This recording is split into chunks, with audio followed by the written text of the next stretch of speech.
3 cent സ്ഥലത്ത് ഏകദേശം 1600 square feet വിസ്തീർണമുള്ള 4 bedroom attached ബാത്റൂമുള്ള ഒരു വില്ലയാണിത്.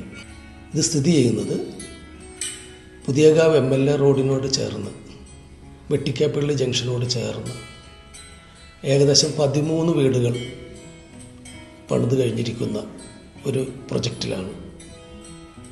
ഗ്രൗണ്ട് ഫ്ലോറിൽ കാർ പോർച്ച്, ഒരു ലിവിംഗ് കം ഡൈനിങ്, അത്യാവശ്യം സ്പേഷ്യസ് ആയിട്ടുള്ളൊരു bedroom, attached bathroom, kitchen. First ഫ്ലോറിലേക്ക് വരുമ്പോൾ 3 സ്പേഷ്യസ് ആയിട്ടുള്ള ബെഡ്റൂംസ്. അത് 3 ബെഡ്റൂമും അറ്റാച്ച്ഡാണ്, ബാത്ത് അറ്റാച്ച്ഡാണ്. കൂടാതെ പുറത്ത് ഒരു നല്ല വലിയ ഒരു ബാൽക്കണിയാണുള്ളത്. മുകളിലേക്ക് ടെറസിലേക്ക് കയറാൻ ഒരു സ്റ്റീൽ ഫാബ്രിക്കേറ്റഡ് സ്റ്റെയർ കേസുണ്ട്. ഈ വീടിന് ഉദ്ദേശിക്കുന്ന വില 75 ലക്ഷം രൂപയാണ്.